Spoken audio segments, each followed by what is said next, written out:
YouTube channel आत्मा परमात्मा ज्ञान बोध पर आप सभी का हार्दिक स्वागत है। तो हम आपकी सेवा में राजा चंद की कहानी लेकर के उपस्थित हुए हैं। दोस्तों, कहानी हकीकत है, हमने अपने पूर्वजों से सुनी थी। दोस्तों, अब वे पूर्वज तो नहीं रहे, लेकिन वास्तव में उनकी आंखों देखा हाल था ये सब। उनसे ये कहानी हम सुना करते थे, बताते थे हमें, हम बड़े ध्यान से सुनते थे। तो आज वो कहानी हम आपकी सेवा में लेकर के उपस्थित हुए हैं। रहस्यमय कहानी है दोस्तों। जैसे जैसे आगे बढ़ेंगे वीडियो में तो आनंद आने लगेगा। क्या होता है दोस्तों कि राजा चंद राज्य करते थे। बड़े सुंदर राजा थे, काफी पराक्रमी बुद्धिमान राजा थे। उनके समान सुंदर ही नहीं था दोस्तों। बहुत दूर दूर से राजा देखने के लिए आते थे, रानियां देखने के लिए आती थी राजा चंद को। उनका विवाह दोस्तों रानी हंसा के साथ में होता है। रानी हंसा भी काफी सुंदर थी और राजा चंद की एक माँ भी थी। पिता तो पहले ही मर चुके थे दोस्तों। रानी हंसा थी ना, उसकी एक बहन थी जो कि कुंवारी थी, उसका विवाह ही नहीं हुआ था। वो तो राजा चंद से विवाह करना चाहती थी। उस राजकुमारी का नाम था फूल। वास्तव में फूल की तरह थी राजकुमारी, बहुत सुंदर, उसके समान कोई सुंदर ही नहीं था। इधर तो राजा चंद और इधर वो रानी यानी राजकुमारी फूल काफी सुंदर थे। अब दोस्तों उसका पिता उसका विवाह निश्चित कर देता है। कहता है कि कोई ना कोई राजा आए, मेरी पुत्री से विवाह कर ले। लेकिन दोस्तों एक काने इंसान से, एक काने राजा से विवाह करके आता है उसका पिता। इधर राजा चंद जिसे न्योता ही नहीं दिया गया दोस्तों। रानी हंसा के पिता ने अपने दामाद को न्योता नहीं दिया, यानी राजा चंद को न्योता नहीं दिया। तो राजा चंद कहने लगे, सुनो, तुम्हारी बहन का विवाह है, मैं तुम्हारी बहन के विवाह में जाना चाहता हूँ, मैं वेश बदल करके जाऊंगा। तो रानी हंसा कहने लगी, ठीक है, आप चले जाइए। वेश बदल करके और गांव से बाहर एक दुकान पर बैठ जाते हैं। अब इधर दोस्तों राजकुमारी फूल की बारात आती है। तो नियम होता है कि पहले दूल्हे को देखा जाता है दासियों के द्वारा। दासियां किलों पर से चढ़ के देखती हैं। तो दासियां देखने लगी बारात को। बारात तो भव्य थी, लेकिन दोस्तों उन्होंने काने राजकुमार को देखा। तो राजकुमारी की एक दासी थी, प्रिय दासी थी, चित्ररेखा। चित्ररेखा राजकुमारी से कहती है कि राजकुमारी, तुम्हारा पति तो काना है। तो राजकुमारी फूल कहने लगी कि काना, मैं इससे विवाह नहीं कर सकती हूँ, मैं तो केवल राजा चंद से विवाह करूंगी, बहुत सुंदर है राजा चंद। कहती है अपनी दासियों से कि इस बारात को भगा दिया जाए यहाँ से, और मेरे पिता से कह दो कि मैं इसे विवाह नहीं करूंगी। मेरे लिए काना वर देख करके लाए हो, मैं इतनी सुंदर हूँ और मेरे लिए क्या मैं इसके योग्य हूँ? नहीं हूँ, इसलिए तुम कुछ सामग्री लेकर के इस बारात के ऊपर फेंक दो, आदेश दे देती है। अब दोस्तों उन्होंने बारात को भगा दिया और दूल्हे भी बेचारा भाग जाता है। इधर जो राजा चंद थे वेश बदल करके आए हुए थे दोस्तों, दुकान पर बैठे हुए थे। अब जो भी कोई सामान लेने जाता था तो दोस्तों राजा चंद को देख करके आता था और कहते थे, सभी जगह उनकी बात प्रसिद्ध हो गई, उनकी सुंदरता प्रसिद्ध हो गई कि कोई व्यक्ति है जो कि बेहद सुंदर है, रूपवान है, उसके समान कोई सुंदर नहीं है। दोस्तों उस दुकान पर ग्राहक नहीं आया करते थे, लेकिन ग्राहक आने लगे राजा की सुंदरता को देखने के लिए। भीड़ लग गई उस दुकान पर और देखने लगे उसको, राजा चंद को। अब इधर धीरे धीरे ये बात राजकुमारी के कानों में पहुंच जाती है। चित्ररेखा कहती है उसकी दासी कि सुनो राजकुमारी, मैंने सुना है कोई सुंदर पुरुष है जो किसी दुकान पर गांव से बाहर बैठा है। तो राजकुमारी फूल कहने लगी कि तुम जाओ और इसे देख करके आओ, ये तो राजा चंद ही हो सकते हैं। तो दासी कहने लगी कि नहीं, चंद भला ऐसे क्यों आएंगे राजा चंद, वो तो राजा हैं, कि नहीं भाई, वेश बदल करके आए होंगे, तुम समझती नहीं हो, राजा चंद को बड़े बुद्धिमान राजा है वो, तुम जाओ और देख करके आओ उस राजा को। अब दुकान पर जाती है उसी पर, तो दुकानदार कहने लगा, अरे तुम तो राजकुमारी फूल की दासी चित्रलेखा हो, अरे तुम्हारे तो महल में बहुत सारा सामान होगा, तुम्हें ऐसी क्या आवश्यकता पड़ गई कि तुम्हें यहाँ आना पड़ा। तो कहने लगी, तुम चुपचाप सामान दे दो, तुम्हारा काम है सामान देना। अब दोस्तों उस राजा चंद को देख करके आ जाती है और उसका चित्र बनाने लगती है राजकुमारी फूल के सामने।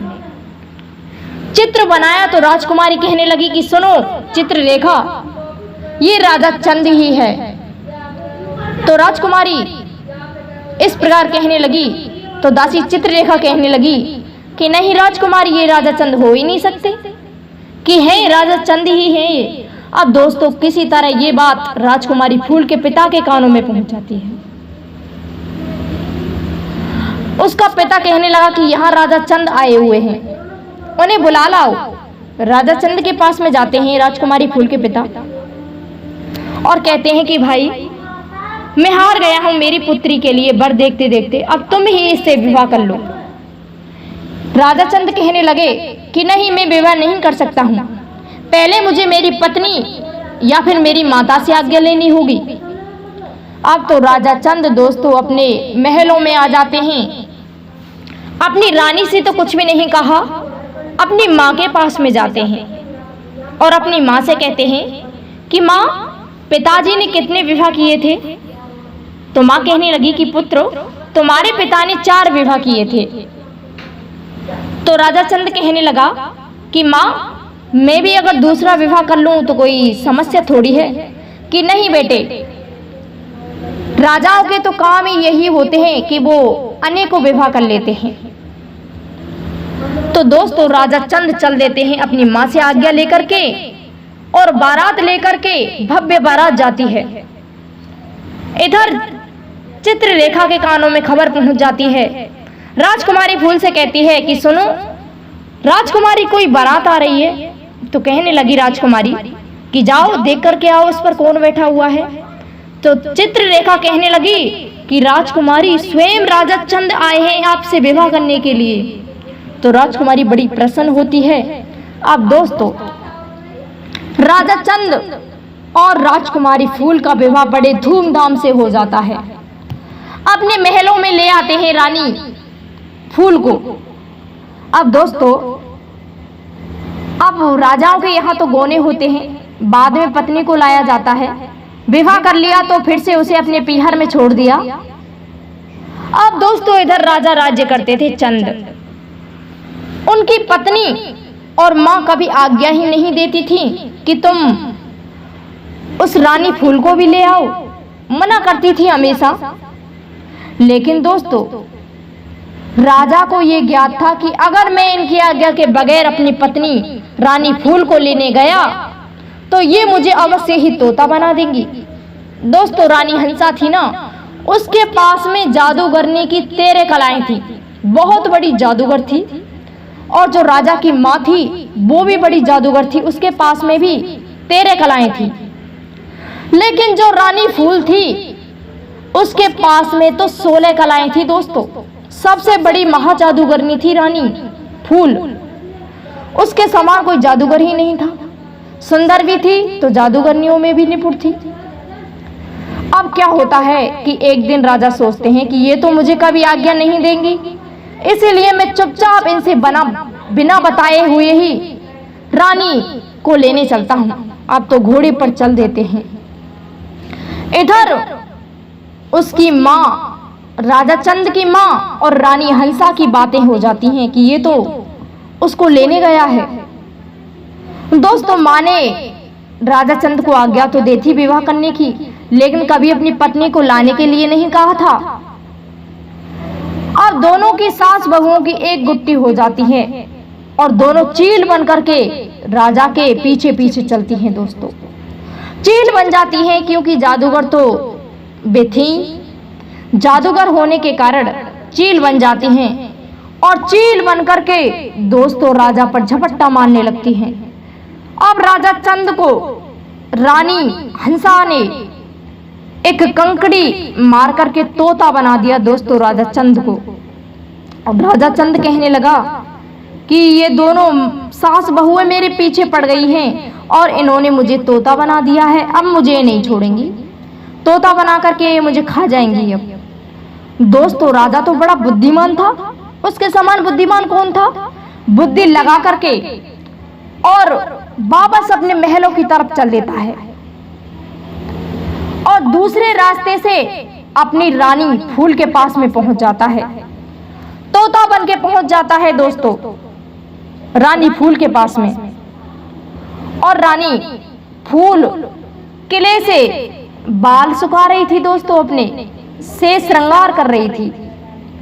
जब श्रृंगार कर रही थी, अपने केसों को सुखा रही थी, तो राजा चंद तोता बन करके और उसकी गोद में बैठ जाते हैं। तो राजकुमारी फूल कहने लगती है कि आज ये तोता मेरी गोद में कैसे बैठ गया है, कौन है ये तोता। तो तोता कहने लगा कि पहले मुझे अपना स्वरूप दिलाओ भाई, तुम जादूगरनी हो, तुम 16 कलाओं में निपुण हो, पहले मुझे अपना स्वरूप दिलाओ। अब दोस्तों अपने जादू से रानी फूल राजा को फिर से बना देती है, अपना पहला स्वरूप मिल जाता है राजा चंद को। राजा चंद को देख करके बड़े आश्चर्य में पड़ गई रानी फूल। फूल कहने लगी, आप तो महाराज चंद हैं, आप यहाँ कैसे और आप इस रूप में कैसे आए थे मेरे पास। तो दोस्तों अब राजकुमारी फूल ऐसे कहने लगी तो राजा कहने लगा कि सुनो, तुम्हारी बड़ी बहन रानी हंसा और मेरी माँ मेरे पीछे पड़ गई है और चील बनी हुई है, चील बनकर के मुझे खाना चाहती हैं, झपट्टा मारना चाहती हैं। और ये तुम्हें कभी लेने की आज्ञा ही नहीं देती थी, कहती थी कि उसे कभी यहाँ महलों में मत लाना, इसीलिए मैं तुम्हें भाई लेने आया हूँ। तुम जल्दी से एक कार्य करो कि तुम्हारे पिता के जो धनुष बाण रखे हुए हैं उन्हें लेकर के आओ। तो दोस्तों कहने लगी कि ठीक है, मैं लेकर के आती हूँ। जल्दी से लेकर के आती है धनुष बाणों को। और दोस्तों राजा चंद धनुष बाणों को उठा करके अपनी माँ और अपनी पत्नी में मार देते हैं, जिसके कारण दोनों अपने स्वरूप में फिर से वापस आ जाती हैं और धरती में गिर पड़ती हैं। और दोस्तों उसकी माँ और रानी हंसा की मौत हो जाती है। तो राजकुमारी फूल कहने लगी कि आपने ये क्या किया, मेरे कारण अपनी पत्नी और अपनी माँ को मार दिया। मैं भी तुम्हारी पत्नी हूँ हालांकि, लेकिन सबसे पहले मेरी बहन का दर्जा है, इसे क्यों मार दिया तुमने। तो राजा चंद कहने लगे कि तुम्हें नहीं पता है ये कितनी शातिर है, कितनी बड़ी जादूगरनी है ये। अब तो दोस्तों उसकी माँ और उसकी पत्नी की मौत हो जाती है। राजकुमारी फूल को अपने महलों में ले आता है और चैन से रहने लगता है राजा। अब दोस्तों ये विक्रम बेताल की कहानी थी। बेताल कहने लगा विक्रम से कि सुनो राजा विक्रम, अब ये कहाँ का न्याय हुआ कि उसने अपनी माँ को क्यों मारा था, माँ उसमें दोषी थोड़ी ना थी, अपनी माँ को क्यों मार दिया उसने। तो विक्रम कहने लगा राजा कि सुनो, उसमें माँ दोषी थी, क्यों तो उसने अपने पुत्र का विवाह करवाया, आज्ञा दी थी उसे दूसरा विवाह करने की, और क्यों फिर अपनी बहू से मिलकर ऐसा कार्य करवाती थी कि उसकी पत्नी को लेने की आज्ञा ही नहीं देती थी। ये उसकी माँ का दोष था, तो उसे दंड यही मिलना था। दोस्तों ये कहानी वास्तव में हकीकत है। वैसे हम आपको एक बात बताएं, हम इन रानियों के नाम भूल गए थे, जिसके कारण हमने वैसे ही नाम रख दिए। आपको कहानी पसंद आई होगी, पसंद आई है तो कमेंट में एक बार अच्छा अवश्य लिखें।